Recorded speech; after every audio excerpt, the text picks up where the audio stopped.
The late afternoon sun streamed through the floor-to-ceiling windows of the Grandview estate, casting golden light across the elegant ballroom where my wedding reception was in full swing.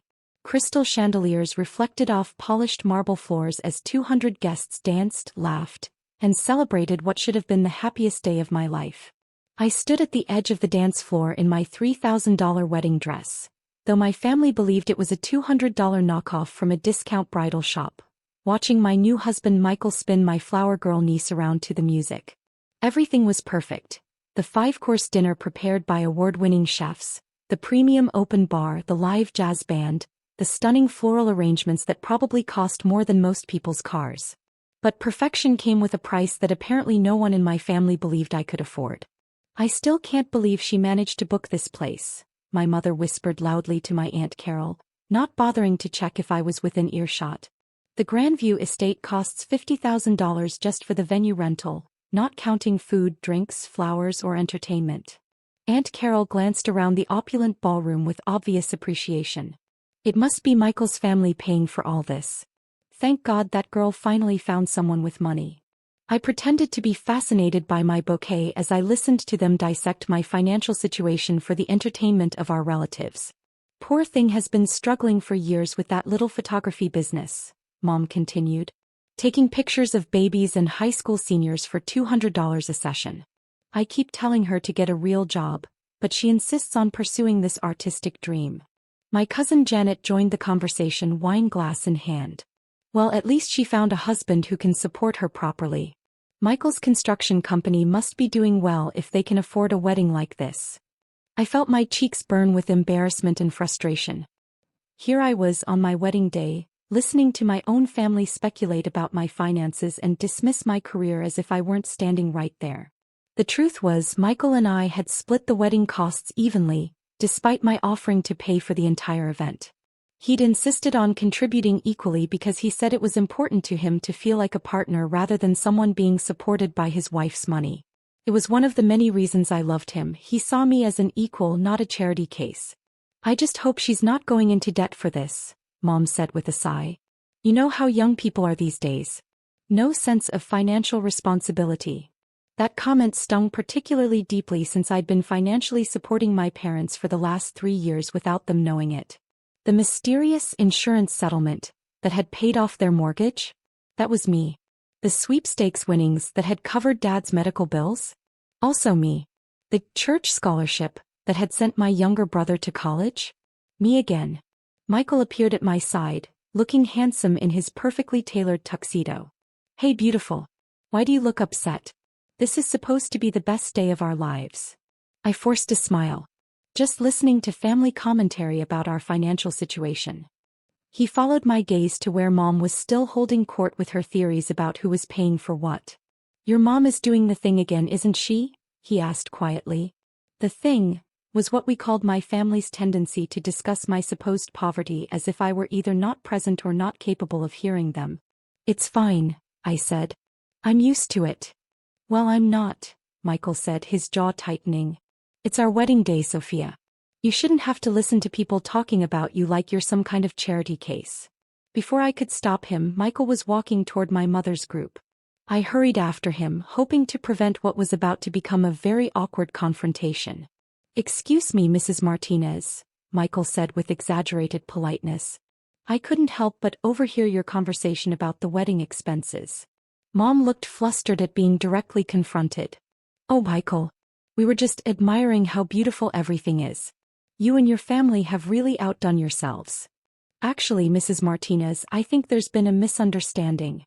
Sophia and I split all the wedding costs 50-50. She insisted on paying for exactly half of everything, including this venue." The group went quiet. Mom's face cycled through confusion, disbelief, and something that might have been panic. But how could she afford? Mom started, then caught herself. How could she afford her half of a $150,000 wedding? Michael's voice was getting louder, drawing attention from nearby guests. "Maybe because she runs a successful business that generates over $2 million in annual revenue." I grabbed his arm. "Michael, please. No, Sophia. I'm tired of watching your family treat you like you're broke when you're probably the most successful person in this room." Aunt Carol's wine glass nearly slipped from her hand. $2 million? That's when I saw Richard Grandview approaching our group with a warm smile. Richard was the owner of Grandview Hospitality Group, which operated luxury venues across the region. He was a distinguished man in his 60s who treated his properties like works of art and his clients like royalty. "Miss Taylor," he called out, using my maiden name as he'd known me professionally for several years. "I hope you're enjoying your special day." I smiled at him, grateful for the interruption. "Richard, everything has been absolutely perfect. Thank you so much for making this day magical." "It's my pleasure. And I wanted to personally thank you again for the acquisition. Having Taylor Creative Holdings purchase our entire chain has been the best thing that could have happened to our company." The words hung in the air like a bomb that had just been dropped in the middle of our family gathering. Mom's face went completely white. "Acquisition." Richard beamed with pride. "Oh yes. Miss Taylor's company acquired Grandview Hospitality Group 6 months ago. We now have the capital to expand to 12 new locations across the state. It's the most exciting development in our company's history." He turned to me with obvious admiration. "Your vision for combining luxury events with cutting-edge digital marketing has already increased our bookings by 300%. The photography and videography packages you've integrated are revolutionary." My cousin Janet made a sound like she was choking on her wine. "Photography packages?" Mom whispered. "Oh, you must be so proud of your daughter," Richard continued, oblivious to the family drama he'd just ignited. "Taylor Creative Holdings isn't just about photography anymore. The event planning division, the luxury venue chain, the digital marketing agency, she's built quite an empire." He gestured around the ballroom. "And having her wedding at her own venue was such a lovely touch. Though I suppose technically it's free when you own the place." Richard laughed at his own joke while my family stared at me in stunned silence. "Empire," Aunt Carol repeated weakly. "Absolutely. 15 venues across 3 states, a team of 200 photographers and event coordinators, partnerships with luxury hotels and resorts. Forbes called her one of the most innovative entrepreneurs in the wedding industry." Michael was trying not to smile as he watched my family process this information. "I should let you get back to celebrating," Richard said. "But Miss Taylor, the board meeting is scheduled for next Thursday to discuss the Las Vegas expansion. We're all very excited about the opportunities there." "Thank you, Richard. I'll see you Thursday." After he walked away, the silence that followed was deafening. 5 family members stood in a circle, staring at me like I'd just revealed I was an alien from another planet. Mom was the first to speak, her voice barely above a whisper. "Sophia, you own this place?" I nodded. "Among others. Grandview was actually my first major acquisition. I've been expanding the business model to other markets." "But you said you take pictures of babies," Janet said weakly. "I do. That's how I started, doing portrait sessions and wedding photography. But I also noticed that most venues had terrible marketing, outdated websites, and no social media presence. So I started offering those services too." I looked around at my family's shocked faces. Then I realized I could offer complete packages: venue, photography, planning, catering, entertainment.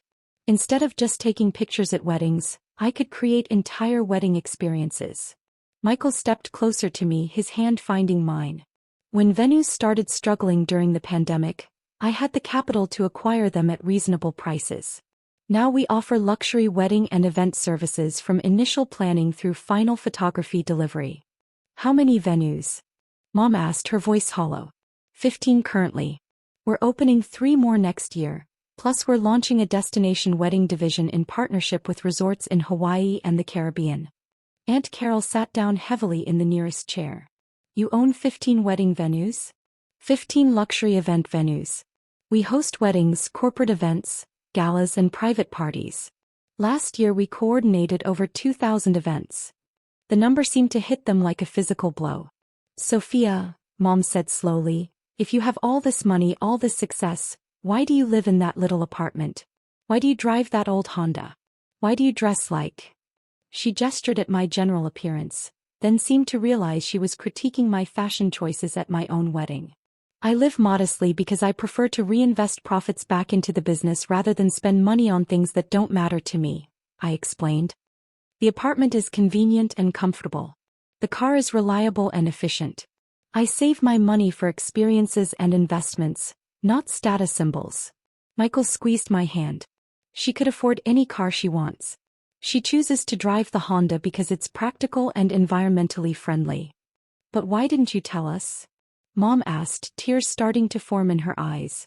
Why let us think you were struggling? This was the question I'd been dreading.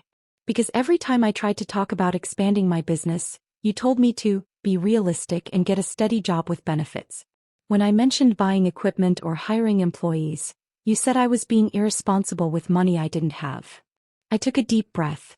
When I tried to explain my business plan for acquiring venues, you said I was living in a fantasy world. So I stopped trying to share my successes with the family. But we thought you needed help, Mom protested. We've been worried about you for years. I know. And I appreciate that you care. But your worry was based on assumptions, not facts. You assumed I was failing because my business model didn't look like traditional employment. A server appeared with a tray of champagne and I gratefully accepted a glass. The conversation was emotionally draining, even though it was long overdue. Mom, do you remember 3 years ago when you and Dad were about to lose the house because of his medical bills? She nodded reluctantly. And then you got that call from the insurance company saying there had been an error in processing, and they were covering everything retroactively? Yes, it was a miracle. We never understood why. It wasn't the insurance company. I paid those bills directly and had my lawyer structure it to look like an insurance settlement so you wouldn't feel obligated to pay me back. Mom's hand flew to her mouth. And the church scholarship that sent David to college? That was the Taylor Creative Holdings Educational Foundation, which I established specifically to help family members pursue their dreams without having to ask for help directly. My brother David, who had been standing nearby and apparently listening to everything, stepped forward with wide eyes. Sophia, you paid for my college? I established a scholarship program. You earned it through your grades and your essay about wanting to become a teacher. The foundation just made it possible. How much? Mom whispered. How much money have you spent helping us? I looked at Michael, who nodded encouragingly. Including the mortgage payoff, medical bills, college tuition and various other assistance over the years? Approximately $400,000. The number hit the group like a physical blow. Several people had to sit down. But you never said anything, David said, his voice shaking. You let us think it was scholarships and insurance settlements and lucky breaks. Because I wanted you to feel proud of your accomplishments, not indebted to me. You earned that college degree, David. The scholarship just removed financial barriers. I turned to Mom.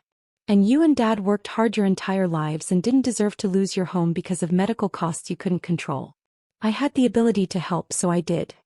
But why keep it secret? Aunt Carol asked. Because I know this family.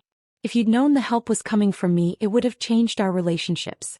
You would have either felt obligated to pay me back, which would have been financially impossible, or you would have started expecting assistance instead of appreciating gifts.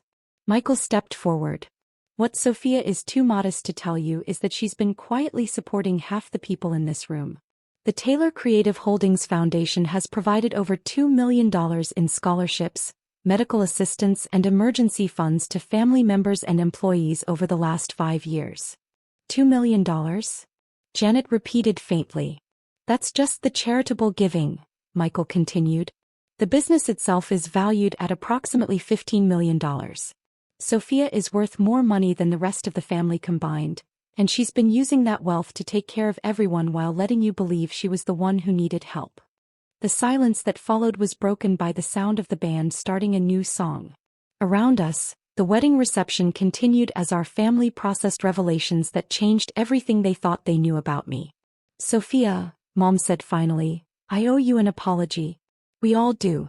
We've been treating you like a child who couldn't take care of herself, when all along you've been taking care of all of us. You don't owe me anything, Mom. You're my family. Taking care of family is what you do when you have the ability. But we've been so condescending. So dismissive of your work, your choices, your lifestyle. You were trying to protect me. I understand that. But protection based on false assumptions isn't helpful. It's hurtful. David stepped forward and hugged me tightly. Thank you, he whispered. For college, for believing in me, for making it possible for me to become a teacher. You did the work, David. I just removed some obstacles. Mom was crying now, tears streaming down her face. I'm so proud of you, sweetheart. I should have said that years ago, but I'm saying it now.